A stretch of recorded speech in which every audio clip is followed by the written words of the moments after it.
Hey guys, this is National Master Kevin Yang back at it with another video. So remember how I told you there was this crazy attack, right?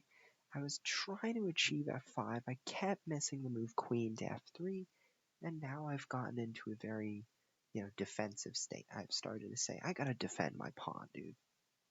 But here there's this move queen to a8, and all of a sudden, if you play king h2, well, there's checkmate with this rook. Right, and second of all, if you play knight to e4, then what happens? Well, for starters, there's rook takes e5, right?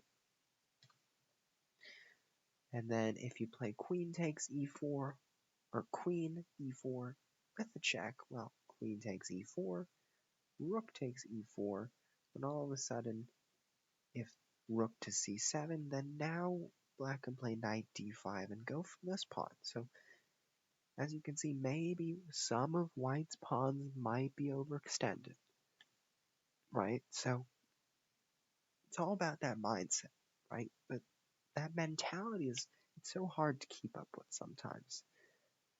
But in the game, luckily our friend Anton did not spot queen a8. Rook g6 happened. And here I was like, what do I do? What do I do? What do I do? I have maybe like 10 seconds again.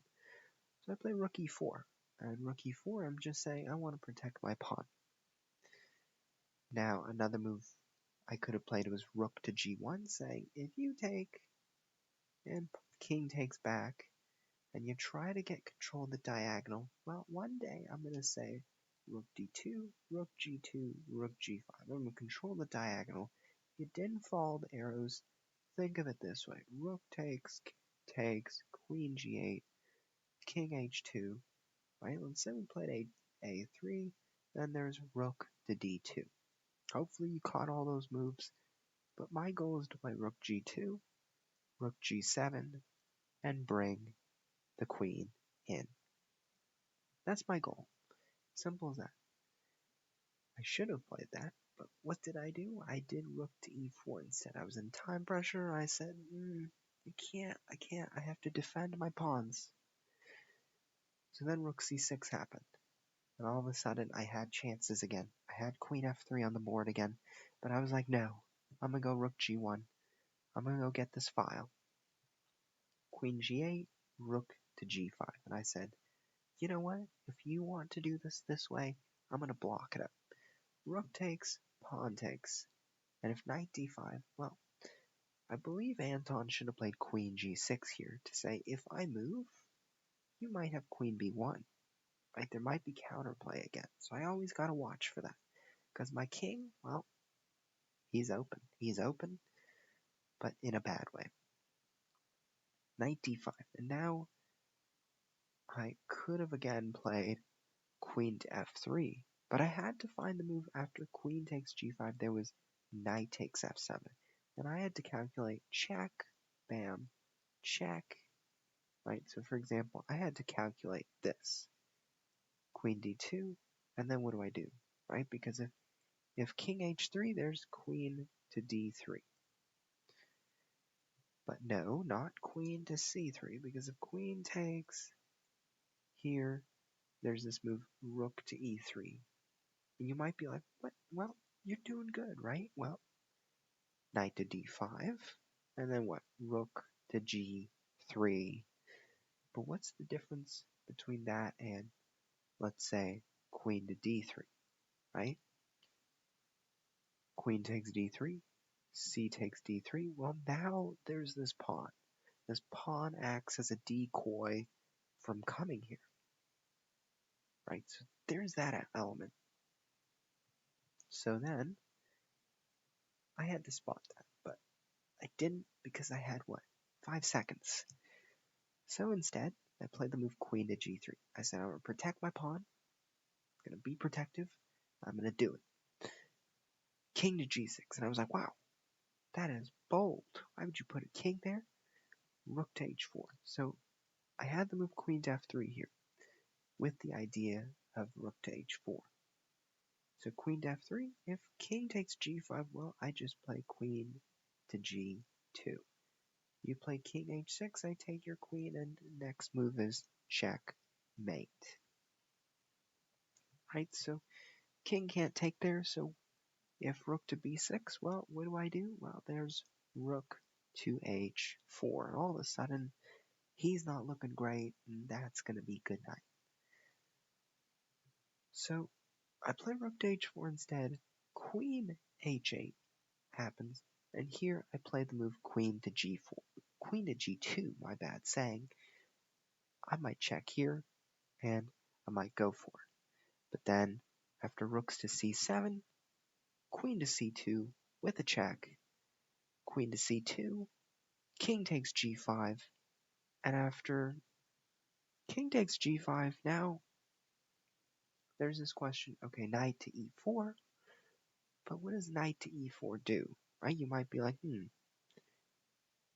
because at this point I was very happy to see my queen get to c2. King takes g5, knight e4. Now, what was I calculating? Well, you take. Well, that makes my mate easier. Queen to f2, king to g4, bam, bam, and beautiful checkmate. But that didn't happen. That was my intended checkmate, but king to f5 happened instead. And here I missed a mate again. Because, why? Because I was short on time. I did have a mate. Queen f2, king takes, queen to g3, knight to f4, bam, bam, bam. That would have been checkmate. But what happened? Well, I said no. I was like, I'm under time pressure. Played queen h2.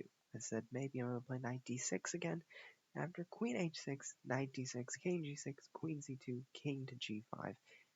I said queen d2, king g6, and I was like, what do I do here? What do I do here? I'm running out of time. And in the end, I'm like, I'm going to bring my rook back. I'm going to check on g2, going to have some fun. Knight to f4. Great defensive move, keeping the game alive. And I played queen to f2, saying, I'm going to check on g3. But here, black has the move h4, saying, I'm not going to allow you to check on g3. And after knight to e4, king to g6, I have rook takes h4. And all of a sudden, there's knight h5, queen to g1, right? And so, what else could I have done? Well, I could have also played, maybe I could have also played queen e3 or even queen to g1. Those are looking like good, feasible moves. Knight to e4, king to g6, rook takes h4, knight h5, queen to g2. And I'm really trying to push it, right? Trying to push the issue, but I have 1 second left. After queen to g2, well, I was like, king f5, queen h3, and I'm gonna get to h4, h5, the h5 knight. My bad. I'm just getting a little excited over this position. If you understand my enthusiasm, but sometimes we miss things. Knight to g3, and here I have a mate. I have a mate. Bam, bam, bam. Right? It was going to be a beautiful mate. But what happened? Well, 2 moves before checkmate, I ran out of time. Yep. Time comes to bite people pretty often. So, let's look back on this game. There was so much that had to be unpacked throughout this game. Right? So the opening was fine. It was perfect. Although I would say, this bishop d7 move, it didn't quite give black the future that was needed. Right? So later on you saw, right, this bishop, it did its job on this diagonal. It didn't do its job on this diagonal. So if you just, you didn't know that the action would happen if the bishop was placed on b7. But if the bishop is placed on d7, well, eventually you had to relocate it to c6. So I would just say that, bishop d7 is okay, but it's not the best. Bishop e2, so we're doing okay here. I'm just trying to pressure the center, and this is all good. Anton's playing great chess. b3, queen c8, c takes, and here's the turning point. Knight takes d5 would have been good. C takes b3 would have been good as well. But knight takes bishop takes d5 was just giving me some loose ends, right?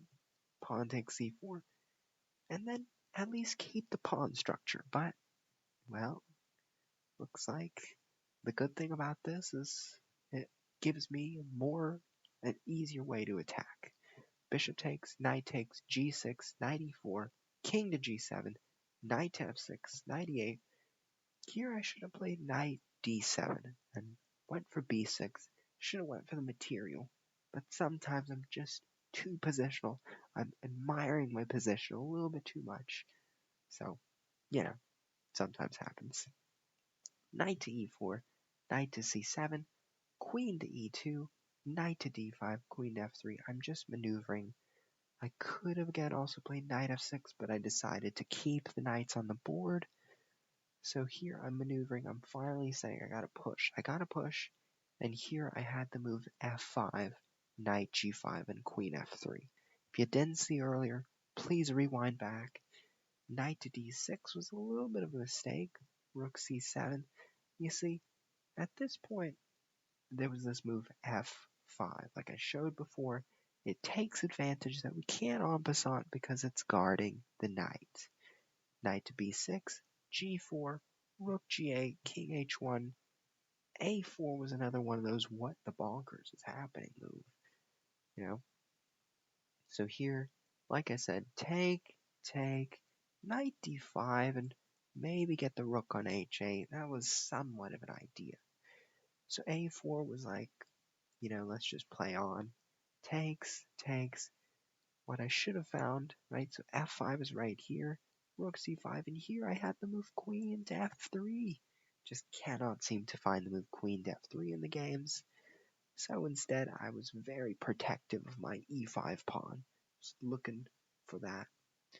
But remember, queen e3 allows queen to a8. And this diagonal, it's looking spicy for white. It's looking spicy for black. It's coming down, and I'm going to be like, no.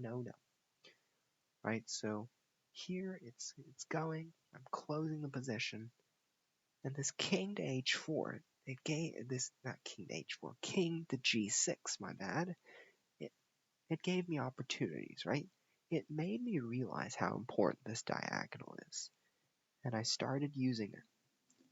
I didn't finish it off. I should have played queen f2, queen g3. Remember that. I can't remember sometimes, but that's okay, right? We have to learn from our mistakes. So I'm just trying to keep this queen in the distance, this king in the distance, knight e4 and queen to g2, and I fall victim to flagging. Happens sometimes, hard to say, but hope you enjoyed this video full of chaos, and I'll see you next time.